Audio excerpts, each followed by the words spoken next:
tao sa Pilipinas eh. Sobrang dense na tayo, but why would these Gen Z's talk to AIs? Parang baliktad, I would imagine siguro sa ibang countries talking, pero here. But that's the reality. So how are you on a personal level? Now the problem is, maybe you would say, wala na akong problema now. No? Because actually problems will come. It's not a matter of if, but it's a matter of when. Maybe you're okay now, and some of us for sure at some point in our life, we will encounter problems. And I hope it won't come, but I think wala naman siguro sa atin na spared from everything. Even if you're a student, for sure, sa schools, sa studies, you will encounter challenges, and somehow it will be useless. Okay? So it's just a matter of when. So how safe do you think you are? Ito, I just borrowed this one from Will Smith, although I don't idolize this guy. No, but I think sabi niya daw to sa movie, danger is real, but fear is a choice. And somehow it makes sense. No? Yeah. It makes sense. Yes. Yes, there might be danger, but to be scared of that danger, somehow it's up to you. No, your reaction depends on you. Right? But the bigger question is, what kind of choice can you make in the midst of danger? Mm-hmm. Yes, we have a choice. But are you making the right choice for that? Right? It doesn't mean that, yes, I don't want to be scared of those dangers. Right? You have the choice whether to really be scared or whether to ignore them, or you can have another choice. Here, you can see this one. A lot of people now, they would look up to someone who's already successful in life. Now, I think it's very common naman. No? Itong mga self-made, successful personalities, they would suggest how to do the right things, how to become successful, how to become rich, and everything. But these guys is a proof. I mean, of course, I don't want to bash them, but just to show you an example. The author of Rich Dad Poor Dad, si Robert Kiyosaki. In fact, he has a he wrote best-selling books, basically, and how to get rich. But he himself filed for bankruptcy. Right? So, ano ibig sabihin nun? He cannot even save himself. Right? From being bankrupt. Lehman Brothers, I don't know if you were already here in 2008, I think some of you are very young. No, pero there was a crash in the Wall Street, in the US stock market, and it affected all of us. No, Lehman Brothers is one of the largest investment bank in the US, and it was already 158 years during that time, in 2008. But when the stock market crashed in the US, affected sila to a point that they closed down because of that. But who could imagine, na parang sobrang laki na itong company na to, and who could imagine na talagang bumagsak pa. Right?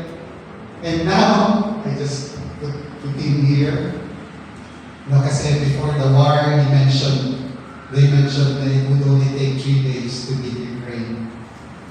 But even up to now, they're still at war, and parang matatalo pa siya in a bit, no? Kasi may capture na region sa Russia. No, what's my point here? My point here is, we have a choice, no? And when we undergo problems, we can listen to some successful people. I think nothing wrong with that. But if you put your faith on those things, we know that they also fail in life. They also cannot save themselves. So I'd like to put this one here. Danger is real. Fear is a choice, but the real security is in the presence of the Lord. Amen. Pastor Gilbert mentioned about mental health and depression. I don't know, pero during our time, parang wala naman yung ganong terms, mga depression. But nung naging uso nga, I realized during my time pala, puro depressed ako.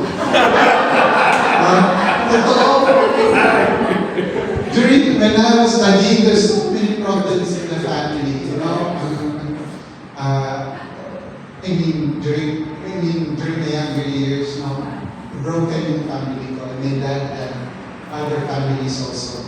In fact, when they asked me, how many are you? I go, ang father ko parang si Tologi. 16 kami. Kami from different women. And I'd like to share also na 10 years ago, parang na-diagnose ako having kidney problem.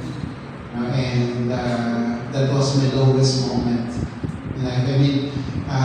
Kaka-loan ko lang yung bahay, kaka-transfer lang namin sa bahay just 1 week. And then, nakaka bakit parang may nararamdaman ko. So, nag-undergo ako ng different tests. And it was found out, yung kidney ko pala is already deteriorating. And then, the doctor would say we need to undergo biopsy. Sa akin kasi, when you say biopsy, parang, oh my goodness, cancer na yan, may potential cancer. Hindi ako makatulog talaga every day. I was so low during this. I said, Lord, ba't ganito? I mean, 1 week pa lang kami dito sa bahay and I would see my kids. I was really crying during that time. I couldn't sleep. And then, pero that was my closest moment to the Lord. Yes. I couldn't find security somewhere else. Sabi ko nga rin, when I surrendered everything to the Lord, lahat yung worries mo na. Hindi ko naman, because I'm so thankful to the Lord talaga. Nawala pa yung kidney problem. Diyan pa rin. I'm so thankful for the peace and the security that the Lord has given me. But whatever happens, and 10 years from then, I'm still here and said, Lord, prayer ko lang is, the prayer ko, Lord, is, of course, sa Panginoon, kailan niya ako kukunin. But ang prayer ko is that I will honor Him in front of my family. And then they can bring our children to Him. So, anyway, let's continue. Psalm 33. I underline there, I fear no evil, for you are with me. My next point is the presence of the Lord drives out fears. Here's the story ni David. Oh, I'd like to read, no, pero ang basahin ko na lang is yung mga naka-underline. I have done this to both lines. David was presenting himself, when they faced Goliath. And pinagtatawanan siya, lately mo, ganito, ganyan. Pero sabi ni David, I have done this to both lions and bears, and I'll do it to this pagan Philistine. He was referring to Goliath. For he has defied the armies of the living God. The Lord who rescued me from the claws of the lion, and the bear will rescue me from this Philistine. So, David here knew kung sino kasama niya. Diba, sobrang liit lang ni David. Diba? And bakit kaya magkakaroon siya ng ganong courage to fight Goliath? It was so big. Diba? And to think na he was given the armor by Saul, by King Saul, ayaw niya. Kung ako, syempre, gusto ko. Pwede bakit nang hinigera yung dadaling ko, to fight Saul. Pero siya, bato lang. Why? Dahil wala siyang tiwala sa sarili niya. He was trusting God that he believed was with him during that time. And you know the story already, of course, natalo niya si Goliath. But the point is, walang fear si David because of the presence of the Lord that's with him already. And here, kay Moses naman, si Moses during this time, he was about to of course, this was the time when they were going to the promised land. No, and there was a time na parang nagtampo si Lord sa kanila. Kasi titigas ng ulo ng mga Israelites during that time. And nung nasa camp sila, and si Moses, nag-inquire ulit kay Lord, na parang, Lord, are you still with us? Diba, parang ang point niya, if you don't personally go with us, don't make us leave this place. So the point here is, Moses during that time was so dependent